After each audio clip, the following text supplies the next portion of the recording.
আসসালামু আলাইকুম সুপ্রিয় শিক্ষার্থীরা, অর্থনীতি অনলাইন ক্লাসে তোমাদের স্বাগতম।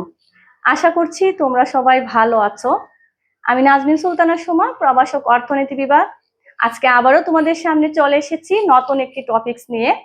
আজকে আমি আলোচনা করব অর্থনীতি প্রথম পত্রের 10ম অধ্যায় মুদ্রা ও ব্যাংক।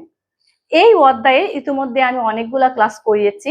আজকে আমার লেকচার 5, অর্থাৎ এখানে আমরা কিছু কোয়েশ্চেন আমরা দেখতে পাচ্ছি। আমি কিছু কোয়েশ্চেন লিখেছি, যে কোয়েশ্চেনগুলো আজকে আমি পড়াবো।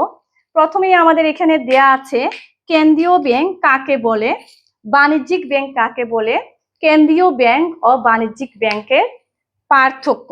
অর্থাৎ আমাদের এই যে কেন্দ্রীয় ব্যাংকের সংজ্ঞা এবং বাণিজ্যিক ব্যাংকের সংজ্ঞা, এটাই আমাদের সাধারণত 1 মার্কসের কোয়েশ্চেনে আসে, এবং যে কেন্দ্রীয় ব্যাংক ও বাণিজ্যিক ব্যাংকের মধ্যে যে পার্থক্য, সেটি আমাদের 3 বা 4 মার্কসের কোয়েশ্চেনে আসে। তো এইখানে দেখো, কেন্দ্রীয় ব্যাংক কাকে বলে। তো আমরা সবাই কেন্দ্রীয় ব্যাংক সম্পর্কে জানি, অর্থাৎ যে ব্যাংক দেশের মুদ্রা বাজারের শীর্ষে অবস্থান করে, অর্থ ব্যাংক ব্যবস্থাকে নিয়ন্ত্রণ ও পরিচালনা করে এবং সরকারি ব্যাংক হিসাবে কাজ করে, তাকে বলা হয় কেন্দ্রীয় ব্যাংক। আমি আবারও বলছি, যে ব্যাংক দেশের মুদ্রা বাজারের শীর্ষে অবস্থান করে, দেশের অর্থ ও ব্যাংক ব্যবস্থাকে পরিচালনা ও নিয়ন্ত্রণ করে এবং সরকারের ব্যাংক হিসাবে কাজ করে, তাকে বলা হয় কেন্দ্রীয় ব্যাংক। আমরা সাধারণত জানি আমাদের বাংলাদেশ ব্যাংকে বাংলাদেশের কেন্দ্রীয় ব্যাংক বলা হয়।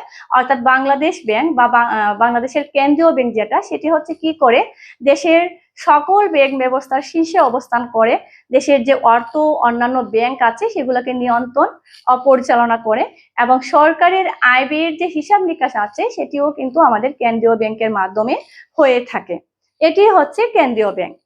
তারপরে এখানে দেয়া আছে যে বাণিজ্যিক ব্যাংক কাকে বলে। তো বাণিজ্যিক ব্যাংক যেটা হলো, যে বাণিজ্যিক ব্যাংক হলো এমন একটি আর্থিক প্রতিষ্ঠান যা জনগণের নিকট থেকে আমানত গ্রহণ করে। অর্থাৎ আমরা জনগণ ব্যাংকে আমাদের একটা হিসাবের আন্ডারে আমরা টাকা জমা রাখি। অর্থাৎ বাণিজ্যিক ব্যাংক হলো এমন এক ধরনের আর্থিক প্রতিষ্ঠান যা জনগণের নিকট থেকে অর্থ গ্রহণ করে, অর্থাৎ অর্থ আমানত হিসাবে গ্রহণ করে, এবং অন্য জনগণকে, অপর ব্যক্তি বা প্রতিষ্ঠান বা অপর জনগণকে সেটি কি হিসাবে, যে একটি নির্দিষ্ট ইন্টারেস্টের বিনিময়ে সেটি ঋণ হিসাবে প্রদান করে। এটি হচ্ছে আমাদের বাণিজ্যিক ব্যাংক। এখন আমরা দেখব এই কেন্দ্রীয় ব্যাংক ও বাণিজ্যিক ব্যাংকের মধ্যে কি পার্থক্য আছে। অর্থাৎ আমরা আমাদের 3 এবং 4 মার্কসের যে কোয়েশ্চেন আসে, এটি একটি খুবই ইম্পর্টেন্ট কোয়েশ্চেন। তো প্রথম যে আমরা পার্থক্যটা বলবো, সেটা আমরা একটা পার্থক্য সংজ্ঞা দিয়ে দিতে পারি। আমরা জানি 3 এবং 4 মার্কসের কোয়েশ্চেন আসলে আমরা যদি পার্থক্য আসে, আমরা 5 থেকে 6টা পার্থক্য দিলেই হয়ে যায়।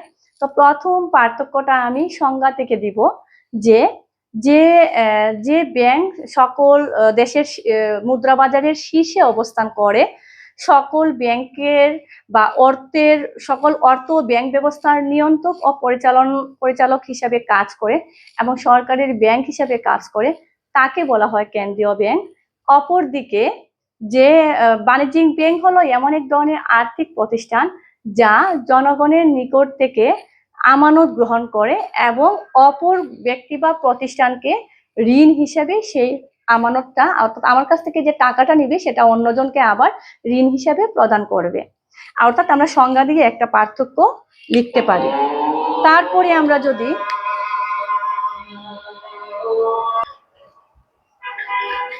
আমরা এখানে কেন্দ্রীয় ব্যাংক ও বাণিজ্য ব্যাংকের পার্থক্যের মধ্যে সংজ্ঞা দিয়ে একটা পার্থক্য দিতে পারি। তারপরে এখানে দেয়া আছে যে গঠনের প্রেক্ষাপটে আমরা একটা পার্থক্য দিতে পারি, যে রাষ্ট্রপতির আদেশে বা বিশেষ আইনের মাধ্যমে কেন্দ্রীয় ব্যাংক গঠিত হয়। অর্থাৎ কেন্দ্রীয় ব্যাংক গঠন করা হয় রাষ্ট্রপতির আদেশে বা বিশেষ আইনের মাধ্যমে।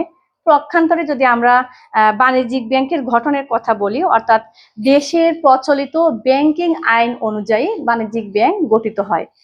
তারপরে যদি আমরা মালিকানার কথা আসি, তো সরকারি কেন্দ্রীয় ব্যাংকের মালিকানা রাষ্ট্রের হাতে থাকে, বা এটা সরকারি মালিকানাধীন একটি ব্যাংক, কেন্দ্রীয় ব্যাংক। আর পক্ষান্তরে হচ্ছে বাণিজ্যিক ব্যাংক হচ্ছে সাধারণত বেসরকারি পর্যায়ে হয়ে থাকে, অর্থাৎ এর মালিক সরাসরি সরকার না, অর্থাৎ কেন্দ্রীয় ব্যাংকের আন্ডারে হয়, কিন্তু এর মালিক কোনো বেসরকারি প্রতিষ্ঠান বা বেসরকারি মালিকানায় সেটি পরিচালিত হয়। তারপরে যদি আমরা সংখ্যাগত পার্থক্যের কথা বলি, প্রত্যেক দেশে একটি করে কেন্দ্রীয় ব্যাংক থাকে, অপরদিকে একটি দেশে অনেকগুলা বাণিজ্যিক ব্যাংক থাকতে পারে।